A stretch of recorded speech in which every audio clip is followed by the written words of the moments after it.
ನಾನು ಅಲ್ಲಿರೋಕ್ಕೆ ಬಯಸೋದು, ನಾನಾಗಲಿ ಪ್ರೊಫೆಸರ್ ಆಗಲಿ. ಇವತ್ತು ನನಗೆ ಬಹಳ ಸಂತೋಷ ಪ್ರೇಮ್ ಅವರ ಪ್ರದೀಪಕ್ಕೆ ಬರಲಿಕ್ಕೆ ಮತ್ತು ನಮ್ಮನ್ನೆಲ್ಲ ಸ್ವಾಗತ ಮಾಡಿದ್ದಕ್ಕಾಗಿ ವೈಯಕ್ತಿಕವಾಗಿ ತಮಗೆ, ತಮ್ಮ ಕುಟುಂಬಕ್ಕೆ ಹಾಗೂ ಚಾಂದಿನಿ ಬಳಗದ ಎಲ್ಲ ಹೃದಯವಂತರಿಗೆ ಹೃತ್ಪೂರ್ವಕವಾದಂಥ ಧನ್ಯವಾದಗಳು. ಇದಕ್ಕೆ ಮೂಲ ಕಾರಣ ನಮ್ಮ ಮಿತ್ರ ಆದಂಥ ರಾಜೇಂದ್ರ ಅವರು. ನಿಜ, ಪ್ರೇಮ್ ಅವರು ಹಿಂದೆ ಹೇಳಿದರು, ಆದರೆ ಈ ಸಂಜೆ ಇಷ್ಟೊಂದು ಸುಂದರವಾಗಿರುತ್ತೆ ಅಂತ ನನಗೆ ಅನಿಸಿರಲಿಲ್ಲ ಅವತ್ತು. ಬಹಳ ವರ್ಷಗಳ ಹಿಂದೆ ಚಿಂತಾಮಣಿಲಿ ನಾನು ಕೆಲಸ ಮಾಡುವಾಗ ಮೇಡಮ್ ವಾಣಿಶಿಯವರು ಹೇಳ್ತಾಯಿದ್ರು, ಅಲ್ಲಿ ನಾವೆಲ್ಲ ಮೇಷ್ಟ್ರುಗಳು ಸೇರಿಕೊಂಡು ಸಂಜೆ ಹೊತ್ತು ಪ್ರತಿ ಒಂದು ತಿಂಗಳಿಗೊಂದು ಸಾರಿ ಬೆಳದಿಂಗಳ ಕಾರ್ಯಕ್ರಮ ಅಂತ ಮಾಡಿ ಬೆಳದಿಂಗಳ ಊಟ ಅಂತ ಮಾಡ್ತಾಯಿದ್ದು. ಮೇಷ್ಟ್ರುಗಳಿಗೆ ಬೇರೆ ಏನು ಕೆಲಸ ಇರೋದಿಲ್ಲ. ಮೇಷ್ಟ್ರುಗಳೇನೋ ಸಿಗ್ತಾರೆ, ಆದರೆ ಅವ್ರ ಫ್ಯಾಮಿಲಿಗಳು ಸಿಗ್ತಾ ಇರಲಿಲ್ಲ. ಆ ಫ್ಯಾಮಿಲಿನ ಒಂದು ಮಾಡೋದು ಹೇಗೆ ಅಂತ ಯೋಚನೆ ಮಾಡಿದಾಗ, ಅವ್ರ ಮನೆಯಿಂದ ಬರುವಾಗ ಎಲ್ಲರೂ ಅವ್ರ ಮನೆಯಿಂದ ಫುಡ್, ಒಬ್ಬೊಬ್ಬರು ಅವ್ರವ್ರ ಮನೆಯಿಂದ ಒಂದೊಂದು ಊಟ ಅಡುಗೆ ಮಾಡ್ಕೊಂಡು ಬರೋದು. ಅದು ಬೆಳದಿಂಗಳ ಊಟ ಆಗುತ್ತೆ. ಆ ಊಟ ಎಲ್ಲರ ಮನೆಯ ಊಟ ಆಗುತ್ತೆ.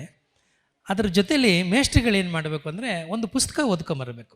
ಪ್ರತಿಯೊಬ್ಬ ಮೇಷ್ಟ್ರು ಹೊಸ ಪುಸ್ತಕ ಓದ್ಕೊಬರ್ಬೇಕು. ಓದ್ಕೊಬಂದು ನಾವು ಅಲ್ಲಿ ಪ್ರೆಸೆಂಟ್ ಮಾಡಬೇಕು.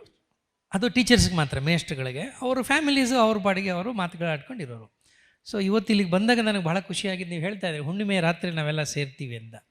ತುಂಬ ಸುಂದರವಾದಂಥ ಆರೋಗ್ಯಕರವಾದಂಥ ಒಂದು ಸಂಪ್ರದಾಯವನ್ನು ನೀವು ಬೆಳೆಸಿದ್ದೀರಿ. ಇದನ್ನು ನೀವು ಹೀಗೆ ಮುಂದುವರಿಸಬೇಕು ಅಂತೇಳಿ ನನ್ನ ವಿನಂತಿ. ಆಮೇಲೆ ಈ ಜಾಗಕ್ಕೆ ಬಂದಾಗ ಏನೋ ಒಂಥರ ಖುಷಿ ಆಗ್ತಾಯಿತ್ತು. ಬರೀ 1 ಎಕರೆನಲ್ಲಿ ನೋಡಿ, ಅವ್ರಿಗೆ ಇಷ್ಟಪಟ್ಟಿದ್ದ ಕೆಲಸನ ಎಷ್ಟು ಚೆನ್ನಾಗಿ ಮಾಡಿದ್ದಾರೆ. ಯಾರ್ಯಾರೋ ಇಷ್ಟಕ್ಕೆ ಬದುಕೋ ನಾವು ನಮ್ಮ ಇಷ್ಟದಂಗೆ ಯಾಕೆ ಬದುಕೋಕ್ಕಾಗೋದಿಲ್ಲ? ನಮ್ಮ ಇಷ್ಟದಂಗೆ ಬದುಕಬೇಕಲ್ವ, ಅದು ಬದುಕು. ನಮ್ಮ ಇಷ್ಟದಂಗೆ ಬದುಕಬೇಕು ಅಂದರೆ ಇನ್ನೊಬ್ಬರಿಗೆ ನೋವು ಕೊಡೋದಲ್ಲ, ಇನ್ನೊಬ್ಬರಲ್ಲೂ ಕೂಡ ಸಂತೋಷನ ಉಂಟು ಮಾಡೋದು, ಇನ್ನೊಬ್ಬರಲ್ಲೂ ಕೂಡ ಖುಷಿ ಕೊಡೋದು, ಇನ್ನೊಬ್ಬರಲ್ಲೂ ಸಣ್ಣ ಆನಂದವನ್ನು ತರುವಂಥದ್ದು. ಅಂತಹ ಸಂದರ್ಭಗಳನ್ನು ಸೃಷ್ಟಿ ಮಾಡ್ತಾರಲ್ಲ, ಇವರು ನಿಜಕ್ಕೂ ನಾವೆಲ್ಲರೂ ಅವರಿಗೆ 101 ಧನ್ಯವಾದಗಳನ್ನು, ಥ್ಯಾಂಕ್ಸ್ನ ಹಚ್ಬೇಕು. ಈಗ ಇವರು ಇವತ್ತು ಕಾರ್ಯಕ್ರಮ ಮಾಡಿಲ್ಲ ಅಂದರೆ ಬಹುಶಃ ನಾವು ನೂತನವಾಗಿ ಪ್ರಾರಂಭವಾಗಿರುವ ಶ್ರೀವೇಣು ಟಿವಿಎಸ್ ಶೋರೂಮ್ನಲ್ಲಿ ಟಿವಿಎಸ್ ಕಂಪನಿಯ ಎಲ್ಲಾ ರೀತಿಯ ಪೆಟ್ರೋಲ್ ಮತ್ತು ವಿದ್ಯುತ್ ಚಾಲಿತ ಬೈಕ್ಗಳಿಗಾಗಿ ಎಂದೇ ಭೇಟಿ ನೀಡಿ. ವಿಳಾಸ ಬೈಪಾಸ್ ರಸ್ತೆ, ಮಾರುತಿ ನೆಕ್ಸಾ ಕಾರ್ ಶೋರೂಮ್ ಪಕ್ಕ, ಕೋಲಾರ. ಹೆಚ್ಚಿನ ಮಾಹಿತಿಗಾಗಿ ಸಂಪರ್ಕಿಸಿ 9986333899 ಅಥವಾ 9986933299. ನೀವೆಲ್ಲರೂ ಟಿವಿ ಮುಂದೆ ಕೂತಿರ್ತಿದ್ವಾ? ಹೆಚ್ಚು ಅಂತಂದರೆ ಆ ಟಿ ವಿಯಿಂದ ಮತ್ತು ಮೊಬೈಲಿಂದ ದೂರ ಇಟ್ಟು ನಮ್ಮೆಲ್ಲ ಮನಸ್ಸುಗಳು ಒಂದು ಕಡೆ ಕಲೆ ಹಾಕಿ ಒಂದಷ್ಟು ಸಂಗೀತದ ರಸದೌತಣವನ್ನು ಸವಿಯೋದಿದೆಯಲ್ಲ, ಇದು ಕೋಲಾರದಂಥ ಜಿಲ್ಲೆನಲ್ಲಿ ನಿಜಕ್ಕೂ ಬಹಳ ವಿಶೇಷವಾದಂಥದ್ದು ಕಾರ್ಯಕ್ರಮ ಅಂತ ಅನಿಸುತ್ತೆ. ಮೈಸೂರಿನಲ್ಲಾಗಿದ್ದರೆ, ಧಾರವಾಡದಲ್ಲಾಗಿದ್ದರೆ ನನಗಿದು ವಿಶೇಷ ಅನ್ನಿಸ್ತಾ ಇರಲಿಲ್ಲ. ಏಕೆಂದರೆ ಅಲ್ಲಿ 108 ಸಾಂಸ್ಕೃತಿಕದ ಕಾರ್ಯಕ್ರಮಗಳಾಗುತ್ತೆ. ಆದರೆ ಇಂತಹ ಮನಸ್ಸುಗಳು, ನಾನು ಅದನ್ನು ಅರಣ್ಮನೆಗಳು ಅಂತ ಕರಿತೀನಿ. ಈ ಮನಸ್ಸುಗಳು ಅಟ್ಲೀಸ್ಟ್ 15 ದಿನಕ್ಕೋ 1 ತಿಂಗಳಿಗೊಂದು ಸಾರಿ ಸೇರಿ ಎಲ್ಲವನ್ನು ಮರೆತು ಒಂದಷ್ಟು ಹಾಡುಗಳನ್ನು ಮೆಲ್ಕು ಹಾಕಿದ್ರೆ ನಾವು ಹಿಂದಕ್ಕೆ ಹೋಗಬೇಕು. ಈಗಿನ ಹಾಡುಗಳು ಪ್ರೊಫೆಸರ್ ಹೇಳ್ತಾ ಇದ್ರು, ಏನು ಸರ್ ಸಾಹಿತ್ಯನೇ ಇರೋದಿಲ್ಲ, ಮೆಲೋಡಿ ಇರೋದಿಲ್ಲ ಅಂತ. ಅದು ಎಲ್ಲರೂ ಕಂಪ್ಲೇಂಟ್ ಮಾಡ್ತೀವಿ. ಅಲ್ಲೂ ಕೂಡ ಹೊಸತನಗಳಿದೆ, ಇಲ್ಲ ಅಂತಲ್ಲ. ಆದರೆ ಮೆಲೋಡಿ ಬೇಕಂದರೆ ಬಹುಶಃ ನಾವು ಹಿಂದಕ್ಕೆ ಹೋಗ್ತೀವಿ. ಅವ್ರು ಹಾಡಿದ್ರು, ಅದು ಹುಲಿಯ ಹಾಲಿನ ಮೇವಿನ ಹಾಡು. ನಾವೆಲ್ಲ ರಾಜ್ಕುಮಾರ್ ಸಿನಿಮಾ ನೋಡೇ ಬೆಳೆದವ್ರು. ನಾವು ಇಲ್ಲಿರೋ ನನ್ನ ವಯಸ್ಸಿನವ್ರು ಎಲ್ಲರೂ ಕೂಡ ಬಹುಶಃ ರಾಜ್ಕುಮಾರ್ ಅವರ ಸಿನಿಮಾಗಳು ನೋಡೇ ನಾನು ಬಹುಶಃ ನನ್ನ ಹೆಂಡತಿನ ಇಷ್ಟೊಂದು ಪ್ರೀತಿ ಮಾಡೋಕ್ಕೆ 2 ಕಾರಣರು. ಒಂದು ನನ್ನ ತಂದೆ, ಇನ್ನೊಂದು ರಾಜ್ಕುಮಾರ್. ನನ್ನ ತಂದೆ ನೋಡಿ ನನಗೆ ಅನಿಸಿದ್ದು, ಒಬ್ಬೊಬ್ಬ ಹೆಂಡತಿಯನ್ನು ಇಷ್ಟರ ಮಟ್ಟಿಗೂ ಪ್ರೀತಿಸಬಹುದಾ ಅಂತ.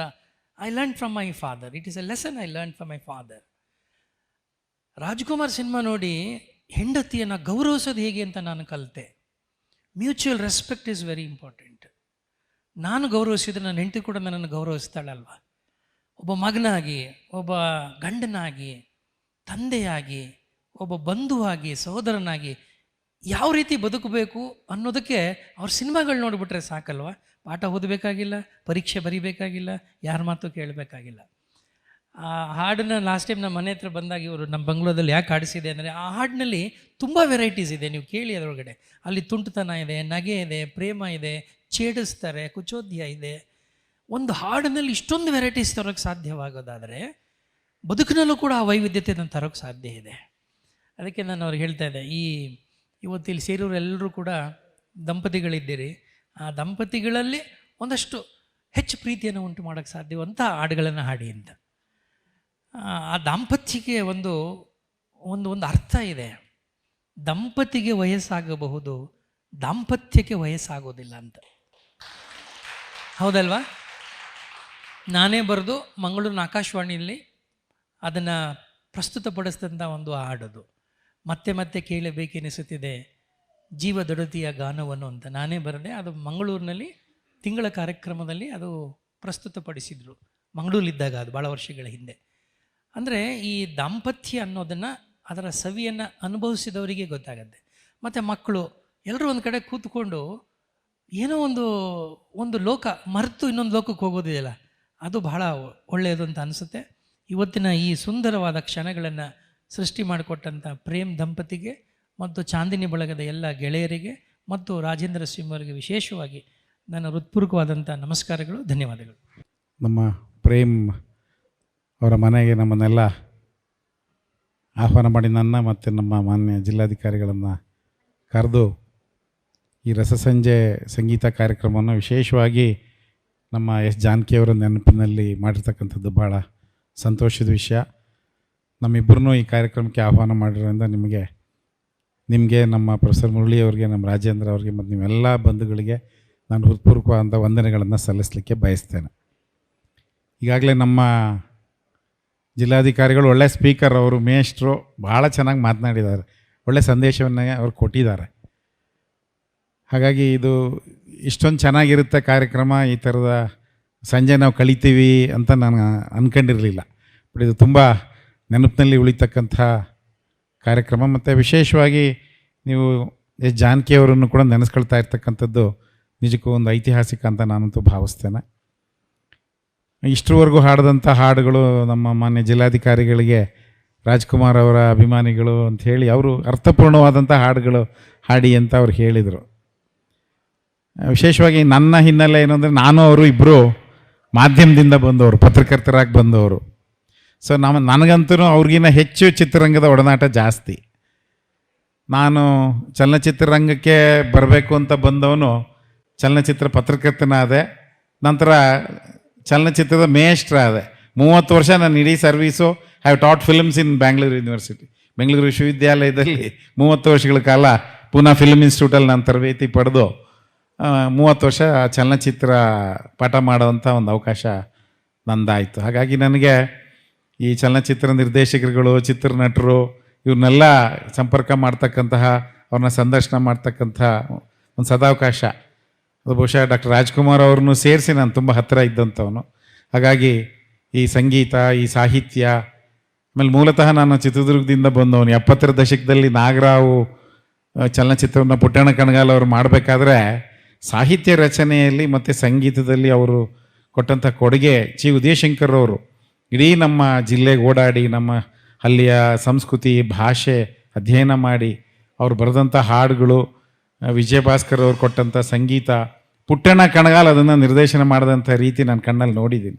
ಹಾಗಾಗಿ ಆ ದೃಶ್ಯದ ಮೂಲಕ ಆ ಹಾಡುಗಳನ್ನು ಇವತ್ತು ಭಾಳ ಜನ, ನಾನು ಇವತ್ತಿನ ಆಧುನಿಕ ಸಾಹಿತ್ಯದ ಬಗ್ಗೆ ಒಳ್ಳೆ ಹಾಡುಗಳು ಬರ್ತಿದ್ದಾವೆ, ನಾನು ಎಲ್ಲವನ್ನೂ ಕೂಡ ಟೀಕೆ ಮಾಡಲಿಕ್ಕೆ ಹೋಗಲ್ಲ. ಆದರೆ ನಮ್ಮ ಹಳೆಯ ಚಿತ್ರಗೀತೆಗಳ ಆ ಸಾರ, ಆ ಸಾಲುಗಳು, ನಾವು ಅದನ್ನು ಮೆಲುಕು ಹಾಕ್ತಾ ಹೋದರೆ ನೀವೆಲ್ಲ ಓಲ್ಡ್ ಸ್ಕೂಲ್ನವರು ನಿಮಗೆ ಅಂತಾರೆ. ಇವತ್ತು ನನಗೆ ನಮ್ಮ ಮೇಲೆ ಇರ್ತಕ್ಕಂಥ ಕ್ರಿಟಿಸಮ್ ಏನು ಅಂದರೆ, sir you belong to the old school sir, ಹೊಸದು ನಿಮಗೆ ಇಷ್ಟ ಆಗಲ್ಲ ಅಂತ.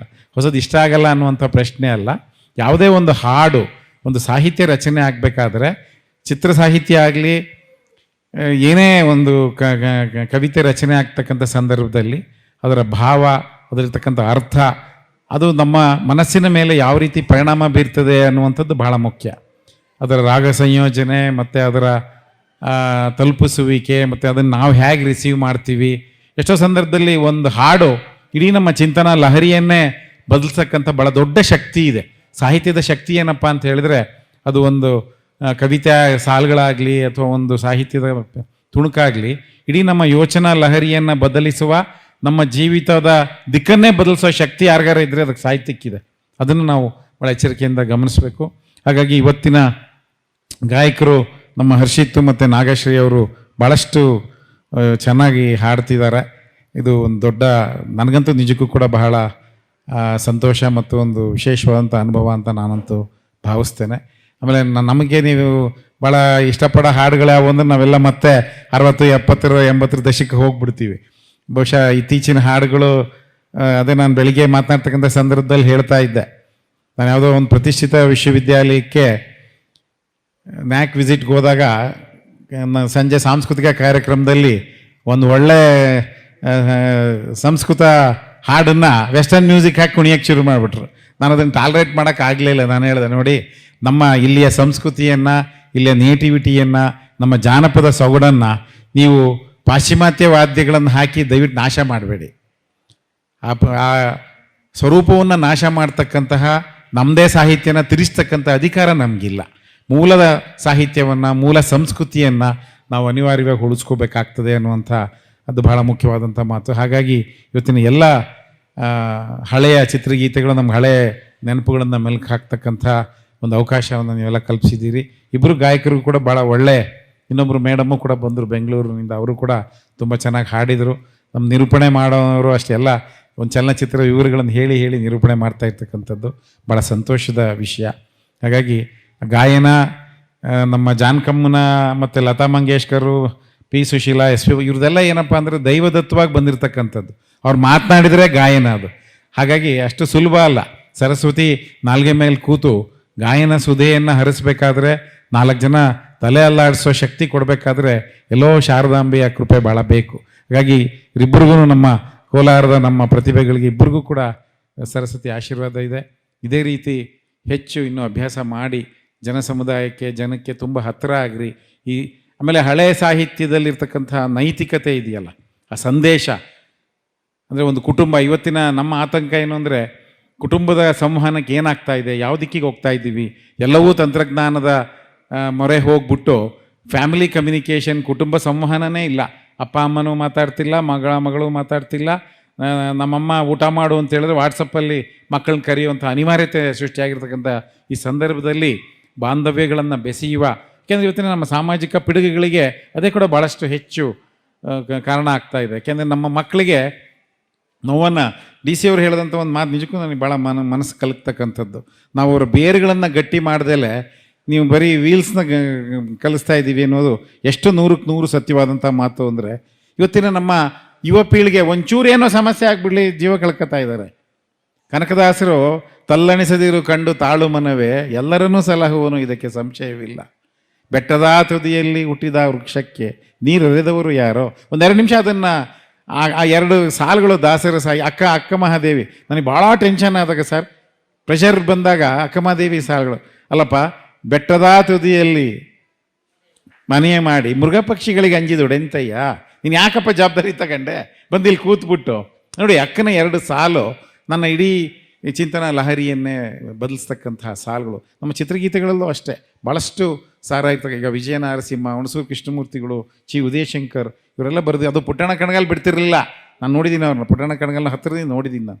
ಸಾಹಿತ್ಯ ಬರೋವರೆಗೂ ಬಿಡ್ತಿರಲಿಲ್ಲ. ಆ ಗಟ್ಟಿ ಸಾಹಿತ್ಯ ನಮ್ಮ ಇಡೀ ಚಿಂತನ ಲಹರಿಯನ್ನು ಬದಲಿಸ್ತಕ್ಕಂಥ ಈ ಒಳ್ಳೆ ಕಾರ್ಯಕ್ರಮ. ಯಾಕೆಂದರೆ ಸಂಜೆ ಈ ಚಿತ್ರಗೀತೆಗಳನ್ನು, ಸಂಗೀತ ಕೇಳಲಿಕ್ಕೂ ಒಂದು ಭಾಳ ಪುಣ್ಯ ಬೇಕು, ಅದನ್ನು ಆಸ್ವಾದಿಸೋಕ್ಕೂ ಭಾಳ ನಿಜವಾಗ್ಲೂ ಒಂದು ಪುಣ್ಯ ಬೇಕು. ಒಳ್ಳೆ ಸಂಗೀತಮಯ ಸಂಜೆಗೆ ನಮ್ಮನ್ನು ಆಹ್ವಾನ ಮಾಡಿದಂಥ ತಮ್ಮೆಲ್ಲರಿಗೂ ಕೂಡ ನಾನು ವಂದನೆಗಳನ್ನು ಸಲ್ಲಿಸಿ, ಇದೇ ಸಂದರ್ಭದಲ್ಲಿ ಈ ವೇದಿಕೆ ಮೂಲಕನೇ ನಾನು ಮತ್ತೆ ನಿಮಗೆ ಅಭಿನಂದನೆಗಳನ್ನ ಸಲ್ಲಿಸಿ, ಇನ್ನು ಇದೇ ರೀತಿ ಇನ್ನು ಅನೇಕ ಕಾರ್ಯಕ್ರಮಗಳು ಆಗಲಿ ಅಂತ ನಾನು ಹಾರೈಸ್ತೀನಿ. ಅದೇ ರೀತಿ ನಮ್ಮ ಮಾನ್ಯ ಜಿಲ್ಲಾಧಿಕಾರಿಗಳು ಇನ್ನೇನು ಈ ತಿಂಗಳು ನಿವೃತ್ತಿಯನ್ನು ಹೊಮ್ತಾ ಇದ್ದಾರೆ. ಇದೇ ಸಂದರ್ಭದಲ್ಲಿ ನಮ್ಮ ಬೆಂಗಳೂರು ಉತ್ತರ ವಿಶ್ವವಿದ್ಯಾಲಯದ ಪರವಾಗಿ ಅವ್ರಿಗೆ ಶುಭ ಕೋರ್ತಕ್ಕಂಥ ಕೆಲಸವನ್ನು ಇದೇ ವೇದಿಕೆ ಮೂಲಕ ನಾನು ಮಾಡ್ತಾಯಿದ್ದೀನಿ. ದಯಮಾಡಿ ಮಾನ್ಯ ಜಿಲ್ಲಾಧಿಕಾರಿಗಳು ಬಂದು ನಮ್ಮ ಗೌರವವನ್ನು ಸ್ವೀಕರಿಸಬೇಕು ಅಂಥೇಳಿ ಮನವಿ ಮಾಡ್ತಾಯಿದ್ದೀನಿ. ಯಾಕೆಂದರೆ ನಮ್ಮ ಜಿಲ್ಲಾಧಿಕಾರಿ ರವಿಯವರು, is one of the very popular deputy commissioners whom I have scene.